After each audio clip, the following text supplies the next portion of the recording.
Assalamualaikum warahmatullahi wabarakatuh. Nama saya Isyatul Izzah. Di sini saya akan mempresentasikan tentang model-model pengelolaan kelas.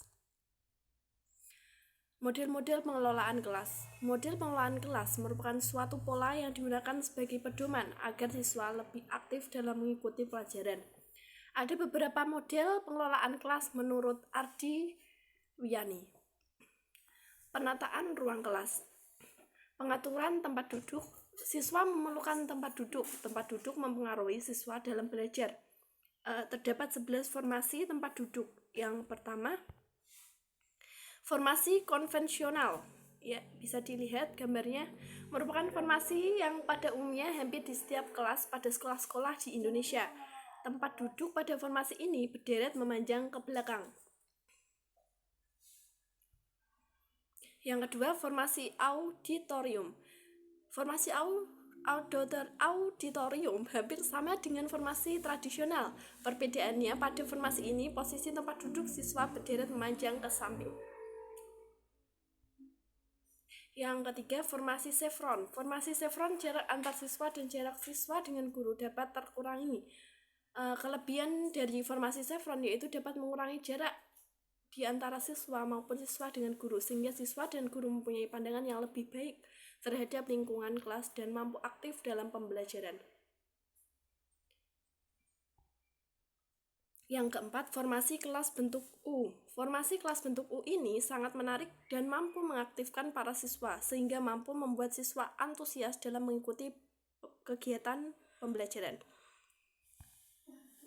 Formasi meja pertemuan. Formasi meja pertemuan ini umumnya diselenggarakan di tempat-tempat pertemuan dan seminar. Formasi ini dapat digunakan dengan cara membagi siswa menjadi beberapa kelompok. Yang keenam, formasi konferensi. Formasi konferensi dapat membaur siswa menjadi lebih aktif di dalam kelas, karena siswa akan menguasai jalannya kegiatan belajar mengajar. Yang ketujuh, formasi pengelompokan terpisah.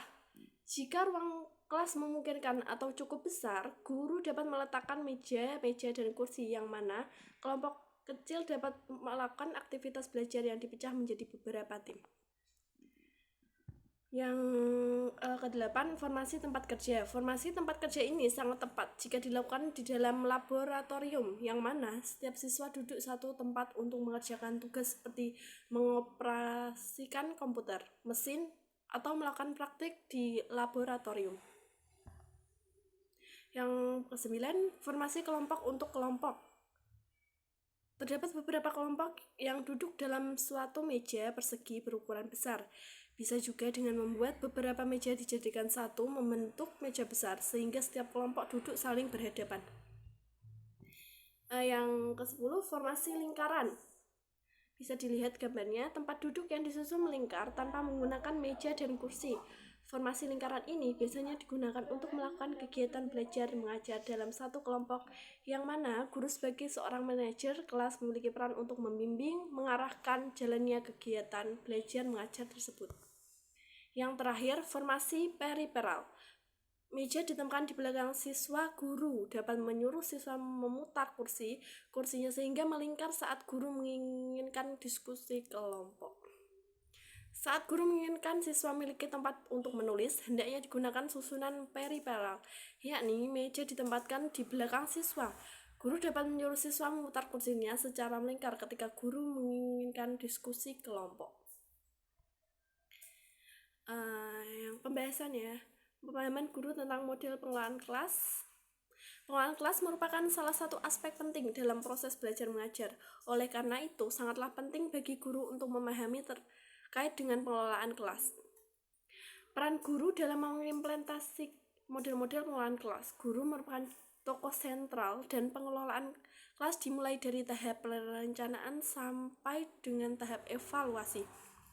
Kendala guru dalam mengimplementasikan model-model pengelolaan kelas. Yang pertama, saat membagi siswa dalam kelompok, ada siswa yang tidak mau satu kelompok. Yang kedua, ada siswa yang sulit diatur. Yang terakhir, sulit untuk mengkondisikan siswa saat mengubah formasi tempat duduk. Sekian presentasi dari saya. Wassalamualaikum warahmatullahi wabarakatuh.